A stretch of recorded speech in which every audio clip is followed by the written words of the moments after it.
آپ نے سوال کیا کہ ہم دیکھتے ہیں کہ مسلمان لوگ اپنے جسم کو مارتے ہیں اور خون کرتے ہیں، کیا ہے؟ قرآن مجید میں کہا بھی نہیں لکھا ہے کہ مسلمان شوڈ پیئرس دی باڈی. قرآن مجید میں کہا نہیں لکھا ہے کہ اپنے جسم کو مارنا چاہیے.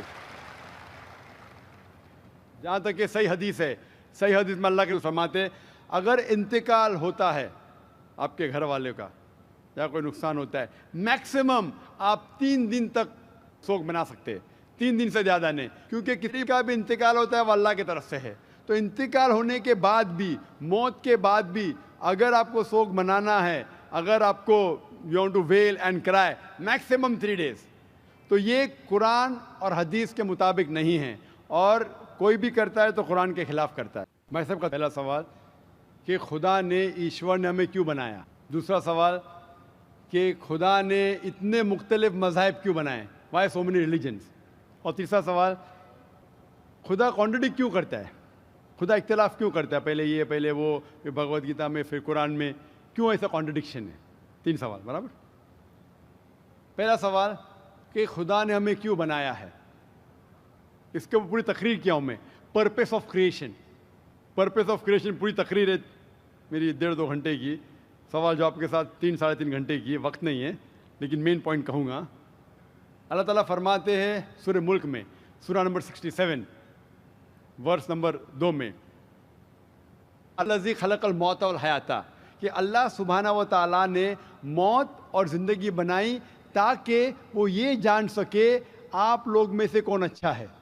تو test which of you is good in deeds. اللہ سبحانہ و تعالیٰ کے کئی مخلوقات ہیں، سب سے بہترین مخلوق ہے انسان. باقی جتنے مخلوقات ہیں وہ مسلم ہیں، وہ آلریڈی اللہ سبحانہ و تعالیٰ کا کہنا مانتے ہیں. ابھی جو انسان ہیں ان کو اجازت دی گئی ہے، فری ول دی گئی ہے کہ وہ اللہ کی بات مانے یا نہ مانے. Almighty God has given us the free will. Free will دیا گیا ہے کہ آپ چاہو تو اللہ کی بات مانو، چاہو تو نہ مانو. یہ فری ول دینے کے بعد اللہ سبحانہ و تعالیٰ نازل کیا ہے کہ اس دنیا کا ٹیسٹ کیا ہے، the rules and regulations. اس دنیا میں انسان کو کس طریقے سے جینا، یہ لکھا گیا قرآن مجید میں. اگر آپ اللہ کے احکامات کے مطابق چلتے ہیں تو آپ سفلتا پائیں گے اور انشاءاللہ جنت میں جائیں گے. اگر احکامات کے مطابق نہیں چلیں گے تو آپ اس ایگزامینیشن میں فیل ہوں گے اور پھر جنت میں نہیں جائیں گے، دوزخ میں جائیں گے. تو this life is a test for the hereafter. یہ زندگی آخرت کے لیے امتحان ہے. میں آپ سے پوچھوں گا کہ آپ کالج کیوں جاتے؟ تو آپ بولیں گے گریجویٹ بننے کے لیے. اب میڈیکل کالج کیوں جاتے؟ تو آپ بولیں گے ڈاکٹر بننے کے لیے. تو ہم یہ دنیا میں آئے ٹیسٹ پاس کرنے کے لیے، کیونکہ اس دنیا میں آنے کے پہلے سورہ اعراف سورہ نمبر 7 آیت نمبر 172 میں لکھا ہے کہ اللہ سبحانہ و تعالیٰ نے ساری انسانیت کو، آدم سے اب تک ساری انسانیت کو، from the lines of Adam, کھڑا کیا اور پوچھا کہ کون ہے عبادت کے لائق، اور سب نے کہا صرف ایک اللہ سبحانہ و تعالیٰ. پھر اللہ تعالیٰ نے پوچھا کہ کون یہ ٹیسٹ کرنا چاہتا ہے. تو انسان ہم بیوقوف تھے جو یہ ٹیسٹ کرنے کے لیے آئے، کیونکہ باقی لوگ جو پتھر، پہاڑ، جانور، یہ سب مسلم ہیں، پر ان کے پاس چوائس نہیں ہے. اگر آپ کے پاس چوائس نہیں ہے، فرشتے کے پاس چوائس نہیں، جو بھی اللہ کہتے وہ ان کی بات مانتے. لیکن ہم کو چوائس دینے کے بعد اگر ہم اللہ کی بات مانیں تو ہم فرشتے کے اوپر ہو جائیں گے، اگر نہیں مانیں گے تو فرشتے کے نیچے شیطان کے ساتھ ہوئیں گے. تو ہم نے بولے نہیں، ہم کو تو فرسٹ کلاس فرسٹ آنا ہے، تو آ گئے ہم وہاں پر، ہم اس دنیا میں. ٹھیک ہے، تو یہ ٹیسٹ ہے، اور انسان سب سے اچھی مخلوق ہے، best creation of almighty God. تو this life is a test for the hereafter. اور اللہ تعالیٰ فرماتے سورہ داریات میں، سورہ نمبر 51 آیت نمبر 56، وما خلقت الجن والانس الا لیعبدون، کہ ہم نے جن اور انسان کو نہیں بنایا صرف اللہ کی عبادت کرنے کے لیے، اور عبادت کے لیے اللہ کی بات ماننا ضروری ہے. So this life is a test for the hereafter. یہ جو زندگی ہے آخرت کے لیے ہمارے لیے امتحان ہے.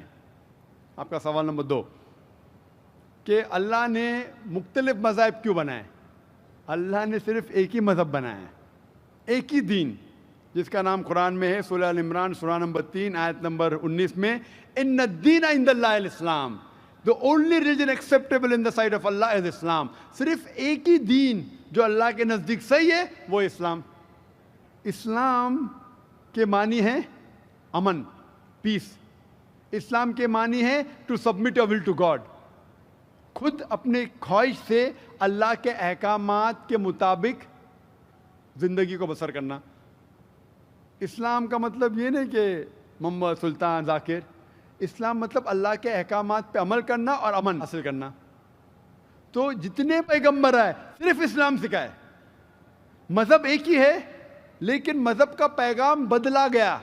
جس طریقے سے جو پہلے بھائی صاحب کے سوال میں نے جواب دیا تھا کہ سارے پیغمبر کا اہم پیغام تھا کہ خدا ایک ہے, صرف اس کی عبادت کرو, اور آخری پیغمبر محمد صلی اللہ علیہ وسلم میں باقی چیز میں لٹل بٹ ڈفرینس ہوگا, but the basic message was the same.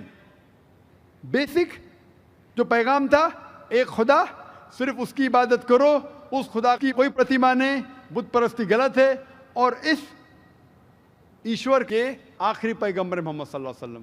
لیکن کیونکہ وقت جانے کی وجہ سے جو پیغام جو دیا گیا تھا وہ بدلتا گیا. جیسا میں نے کہا تو جتنی مذہبی کتابیں جو قرآن کے پہلے آئے, کوئی بھی مذہبی کتاب محفوظ نہیں ہے. ہندو اسکالرز خود کہتے ہیں کہ the Vedas have been changed. Bible scholars خود کہتے ہیں بائبلز ہیو بین چینجڈ. جتنے مذہبی کتاب کے اسکالرز کہتے ہیں کہ ان کی مذہبی کتاب میں تبدیلی آ چکی ہے. لیکن قرآن میں الحمدللہ, اور جو دشمن اسلام ہیں اکارڈنگ ٹو ولیم مور, جو ایک اسلام کا بہت گریٹ کرٹک ہے, اسلام کے خلاف بات کرتا ہے, وہ پھر بھی کہتا ہے 200 سال پہلے کہا کہ ایک واحد مذہبی کتاب جو 1200 سال تک کے محفوظ ہے وہ ہے قرآن.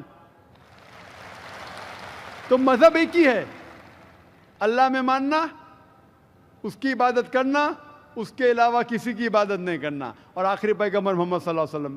ایک ہی مذہب. ہم لوگوں نے اس کے غلط ڈفرینٹ نام دیے, تو مذہب ایک ہی تھا. آپ کا آخری سوال, اتنے ڈفرینسز کیوں پیدا کیے؟ وہ اللہ نے نہیں کیے, انسان نے کیے. خدا کا سب میسج یکساں تھا, ہم انسانوں نے اسے تبدیل کیا. جیسا میں نے کہا نا, کائی کے لیے, فائدے کے لیے. تو ابھی ہمیں یہ دیکھنا ہے کہ اصل مذہب کیا ہے. اور میں عام طور پہ کہتا ہوں, جو میں رائے دیتا ہوں میں صرف ایک طرفہ رائے نہیں دیتا ہوں کہ صرف قرآن میں مانو. میں کیا کہتا ہوں, آپ کم از کم ایک بات پہ مانو کہ ایک کتاب 100% خدا کی ہے. ٹھیک ہے, یہ ماننے میں کسی کو گلا شکوا نہیں ہوگا. ہندو کہیں گا وید خدا کی کتاب ہے, عیسائی کہیں گا بائبل خدا کی کتاب ہے, مسلمان کہیں گے قرآن خدا کی کتاب ہے. پھر میں یہ کہتا ہوں کہ جو ساری مذہبی کتابوں میں یکسانیت ہے, ہم کم از کم اس کے اوپر عمل کریں.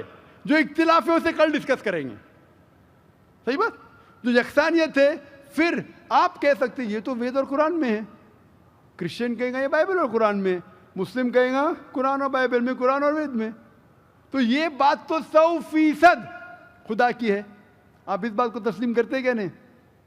جو چیز کامن ہے بائبل, وید, قرآن میں, وہ 100% اللہ کا کلام ہونا چاہیے. باقی ہے کہنے بعد میں ڈسکس کریں گے. تو ساری مذہبی کتابوں میں لکھا ہے کہ محمد صلی اللہ علیہ وسلم آخری پیغمبر, اختلاف کی بات نہیں ہے.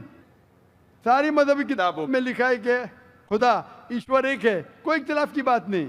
نہ اس کی کوئی پرتیما ہے, نہ کوئی بت ہے, اس کی عبادت کرنا چاہیے. باقی چیز چھوڑو, کم از کم اس پہ تو عمل کرو. اس طریقے سے میں نے تقریر کی ہندو مذہب اور اسلام میں یکسانیت, عیسائی مذہب اور اسلام میں یکسانیت, اور ثابت کیا کہ بائبل میں لکھا ہے شراب حرام ہے, وید میں لکھا ہے شراب حرام ہے, قرآن میں لکھا ہے شراب حرام ہے, تو شراب مت پیو.